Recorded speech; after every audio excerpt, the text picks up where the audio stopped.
అందరికీ నమస్కారం. ఈరోజు 138వ జాతీయ కాంగ్రెస్ పార్టీ ఆవిర్భావ దినోత్సవాన్ని మహబూబ్నగర్ జిల్లా పార్టీ కాంగ్రెస్ కార్యాలయంలో ఘనంగా జరుపుకోవడం జరిగింది. ఈ కార్యక్రమంలో నాతో పాటు సీనియర్ కాంగ్రెస్ నాయకులు, పిసిసి ఉపాధ్యక్షులు పెద్దలు ఉబేదుల్లా కొత్వాల్ గారు, పిసిసి ప్రధాన కార్యదర్శి వినోద్ గారు, అదేవిధంగా టౌన్ కాంగ్రెస్ అధ్యక్షులు Lakshman Yadav, SCCL, BCCL, minority cell, అదేవిధంగా సేవాదల్ అందరూ కూడా పాల్గొని ఘనంగా ఈరోజు మేము ఈ ఆవిర్భావ దినోత్సవాన్ని జరుపుకోవడం జరిగింది. కాంగ్రెస్ పార్టీ నాయకులకు, కార్యకర్తలకు ఈ సందర్భంగా 138వ కాంగ్రెస్ పార్టీ ఆవిర్భావ దినోత్సవ శుభాకాంక్షలు తెలియజేస్తా ఉన్నాం. ఈరోజు భారతదేశం ఇంత సుభిక్షంగా ఉందంటే దానికి ప్రధాన కారణం కాంగ్రెస్ పార్టీ. కాంగ్రెస్ పార్టీలో ఉన్న ఎందరో మహానుభావులు చేసిన త్యాగాలు, వాళ్ళకు పడ్డ కష్టం ఈరోజు కాంగ్రెస్ పార్టీ ఈరోజు భారతదేశాన్ని ఈ స్థాయికి తీసుకొచ్చింది. స్వాతంత్రం రాకముందు కాంగ్రెస్ పార్టీలో పనిచేసిన ఎందరో మహానుభావులు,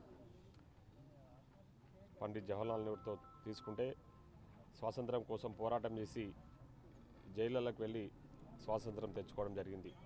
స్వాతంత్రం సిద్ధించిన అనంతరం ఈ భారతదేశాన్ని ముందుకు నడిపించాలనే లక్ష్యంతో ఎంతోమంది ఎన్నో రకాలుగా కష్టపడి భారతదేశాన్ని మెట్టు నిర్మించుకొని ప్రపంచ దేశాలతో పోటీ పడే విధంగా భారతదేశాన్ని ముందుకు తీసుకురావడం జరిగింది.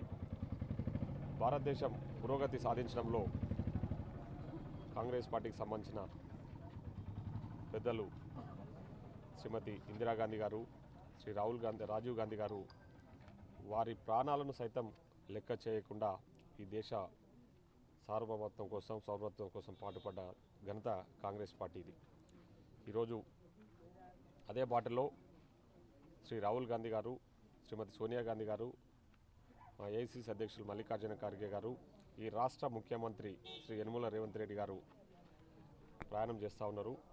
అనునిత్యం ప్రజల కష్ట సుఖాలను తెలుసుకుంటూ ప్రజల కోసం ప్రజల మధ్యనే ఉంటూ ఈ రాష్ట్రాన్ని, ఈ దేశాన్ని సుభిక్షంగా ఉంచాలని చెప్పేసి వాళ్ళంతా కూడా ఈరోజు ప్రయత్నం చేస్తూ ఉన్నారు.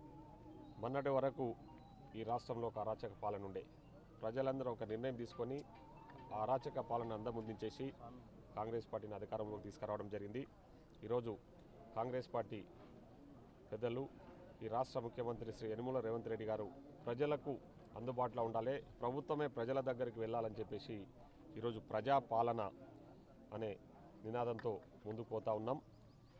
ఆ ప్రజాపాలన ద్వారా ప్రజల వద్దకే వెళ్ళి ప్రజల దగ్గర గ్రామాలలో గ్రామ సభలు నిర్వహించి ప్రజలకు కావాల్సిన మేమేదైతే గ్యారంటీ పథకాలు అందించాలనుకున్నామో అభయహస్తం పేరు మీద, ఇందిరామ్మ అభయహస్తం పేరు మీద ఆ 6 గ్యారంటీ పథకాలకు సంబంధించిన దరఖాస్తుల స్వీకరణ ఈరోజే పార్టీ ఆవిర్భావ దినోత్సవం రోజే మేము ఘనంగా ఏర్పాటు చేయడం జరిగింది. ఈరోజు నుంచి 6 తారీఖు వరకు కాంగ్రెస్ ప్రభుత్వం దరఖాస్తులు స్వీకరించి ప్రజలకు అవసరమైన పథకాలు ఏవైతే ఉన్నాయో, మేము ప్రవేశపెట్టిన పథకాలు ఉన్నాయో అందించడానికి ఈరోజు గొప్పగా నిన్ననే మా ముఖ్యమంత్రి గారి చేతుల మీదుగా దరఖాస్తుల ఆవిష్కరణ కూడా జరిగింది. ఈరోజు నుంచి ప్రతి గ్రామంలో ప్రజలందరూ కూడా ఈ అవకాశాన్ని సద్వినియోగం చేసుకొని మీరందరూ కూడా దరఖాస్తు చేసుకొని మీకు కావాల్సిన సంక్షేమ ఫలాలు అందుకోవాలని చెప్పేసి తెలియజేసుకుంటూ మరొకసారి కాంగ్రెస్ పార్టీ ఆవిర్భావ దినోత్సవం సందర్భంగా యావత్ తెలంగాణ ప్రజలకు శుభాకాంక్షలు తెలియజేస్తాం. Thank you. మరిన్ని వీడియోస్ కోసం ఛానల్ ని సబ్స్క్రైబ్ చేయండి, లేటెస్ట్ అప్డేట్స్ కోసం వాట్సాప్ ఛానల్ ని ఫాలో చేయండి అండ్ లింక్ డిస్క్రిప్షన్ లో ఉంది.